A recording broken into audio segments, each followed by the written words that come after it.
Vous voulez progresser plus vite, mais vous ne savez pas comment vous entraîner tout seul. On vous l'a sûrement répété 1 million de fois, le football c'est un sport d'équipe. Et c'est vrai, à 100%. Vous devez comprendre le positionnement, le mouvement sans ballon et la façon de jouer avec vos coéquipiers. Et pour ça, il faut être avec les autres. Mais les joueurs qui se démarquent vraiment, ce sont aussi ceux qui savent s'entraîner individuellement. Toutes les légendes que vous admirez, Cristiano Ronaldo, Messi, Neymar, ont un point commun. Ils s'entraînent seuls, en permanence. Ils ont transformé leurs faiblesses en force. Et ils ont utilisé l'entraînement en solo comme une arme secrète pour dominer tous les autres. Cette vidéo n'est donc pas seulement pour ceux qui sont isolés ou ceux qui n'ont pas d'équipe. Elle est pour les joueurs sérieux qui veulent prendre leur progression en main. Parce que quand vous apprenez à vous entraîner seul et de la bonne façon, vous progressez beaucoup plus vite que vos coéquipiers. Et à chaque fois que vous entrez sur le terrain pour un entraînement ou un match, les gens le remarquent. Alors voilà comment vous pouvez vous entraîner seul pour progresser plus vite que n'importe qui.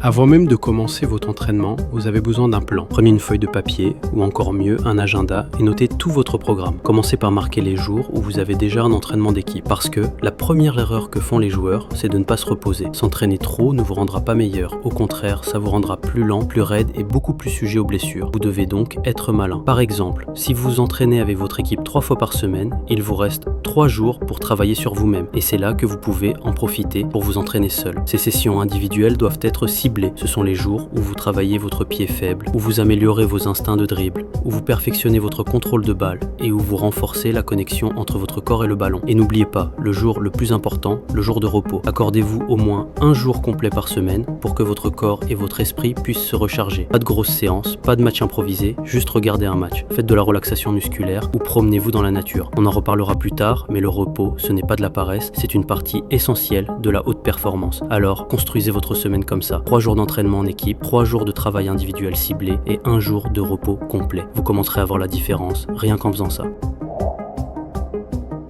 Vos séances hebdomadaires devraient toujours se concentrer sur les piliers techniques essentiels d'un footballeur. L'instinct, le contrôle de balle, les passes et la finition. Si vous vous entraînez seul, sans travailler régulièrement sur ces points, vous ne progressez pas. C'est la dure vérité. Restez bien jusqu'à la fin parce que je vais vous donner une routine complète. Mais pour l'instant, parlons de la première partie, la plus importante, l'instinct. L'instinct, c'est ce qui sépare un joueur amateur d'un joueur de haut niveau. Le football, c'est un sport extrêmement rapide. Tout se joue en quelques secondes. Les défenseurs se rapprochent. Les coéquipiers font des appels. Le ballon rebondit de façon inattendue. Votre cerveau ne peut pas tout analyser en vitesse.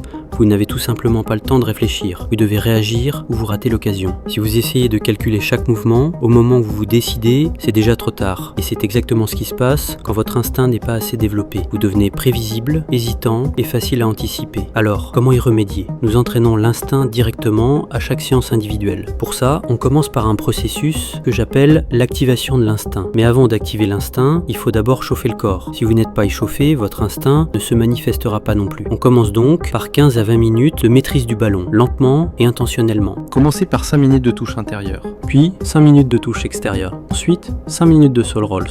Et pour finir, ajoutez 5 minutes de votre choix, toe taps, inside sole rolls ou des variations avec le pied faible. Faites-le lentement et de manière contrôlée, pas comme un robot, mais avec du ressenti, du rythme. Chaque touche doit être intentionnelle. C'est la première étape pour vous reconnecter au ballon et le sentir.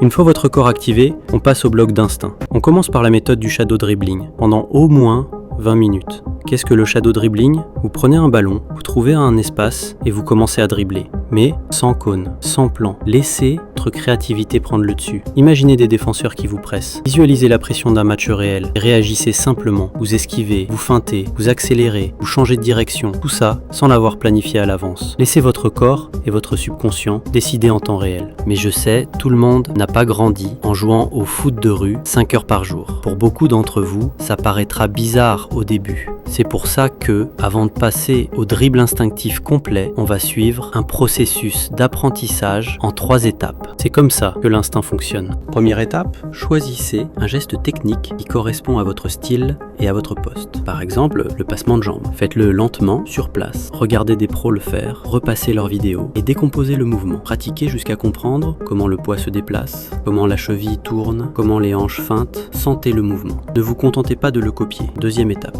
Une fois les bases maîtrisées, faites-le en mouvement. Commencez à un rythme lent en trottinant, puis accélérez. Ajoutez un changement de direction et enfin faites-le à la vitesse d'un sprint. Le but, c'est de superposer le contrôle et la vitesse, petit à petit. Dernière étape, passez au shadow dribbling libre. Cette fois, le passement de jambes que vous avez choisi est bien intégré à votre esprit. Vous le laissez sortir naturellement. Vous dribblez et quand le corps décide de le faire, le geste sort tout seul. C'est ça l'instinct. Et chaque semaine, vous répétez ce processus avec une nouvelle compétence. Peut-être la croqueta la semaine prochaine ou une simple feinte de tir. Répétez ce cycle. Un geste technique à la fois, apprenez-le, maîtrisez-le et intégrez-le dans votre instinct. C'est la meilleure façon de l'installer manuellement pendant votre entraînement.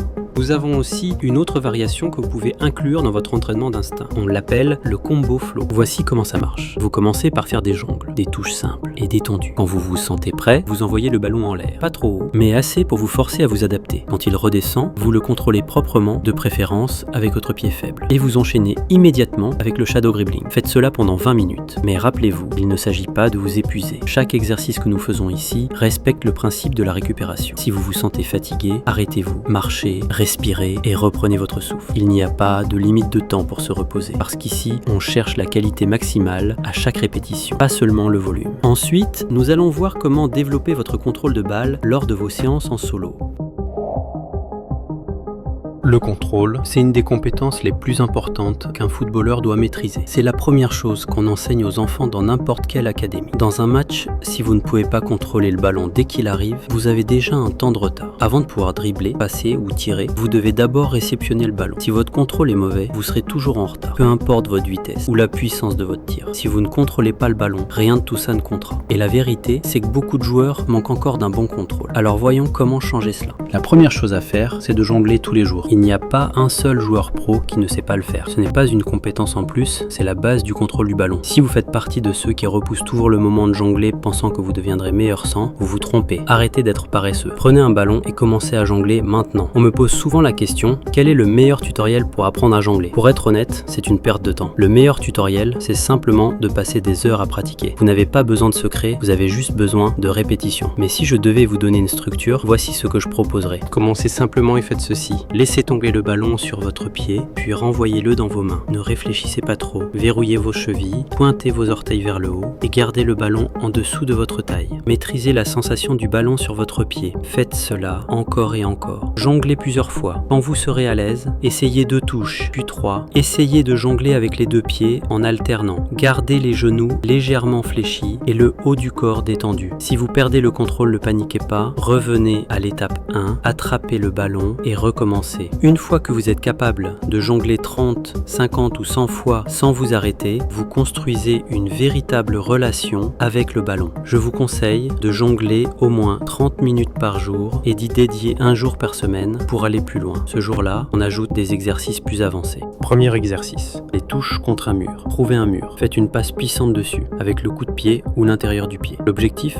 contrôler le ballon en une seule touche propre. Contrôler, repasser et répéter pendant 20 minutes. Ça simule un match. Des passes rapides, des rebonds imprévisibles et ça entraîne vos réactions ainsi que votre contrôle de balle. Deuxième exercice, jonglerie contre le mur. C'est une variante du jonglage normal mais avec une petite difficulté. Vous jonglez, vous frappez le ballon contre le mur et vous le contrôlez à nouveau en gardant le rythme. Utilisez vos cuisses, votre poids d'erse, vos pieds, toutes les parties de votre corps. Ça vous force à vous adapter instantanément. C'est ça, le vrai enjeu du contrôle, s'adapter. Troisième exercice, contrôle de balle haute et passe. Donnez-vous une passe en l'air. Contrôlez le ballon calmement en une touche et faites une passe immédiate vers une cible. Ça peut être un cône, un mur, peu importe. Répétez encore et encore. Cet exercice vous aide à maîtriser le contrôle des ballons hauts et à faire la transition vers le jeu. Et croyez-moi, ça arrive tout le temps en match. Le conseil le plus important que je puisse vous donner, c'est de ne pas vous précipiter dans votre entraînement. Ne le faites pas avec une technique négligée. Appliquez-vous. Chaque fois que vous touchez le ballon, soyez intentionnel. Entraînez-vous comme si c'était le jour du match, comme si vous receviez une passe avec un défenseur à 2 mètres. Parce que quand vous serez dans le feu de l'action, la mémoire musculaire prendra le relais. Et c'est à ce moment-là que vous commencerez à jouer comme un professionnel.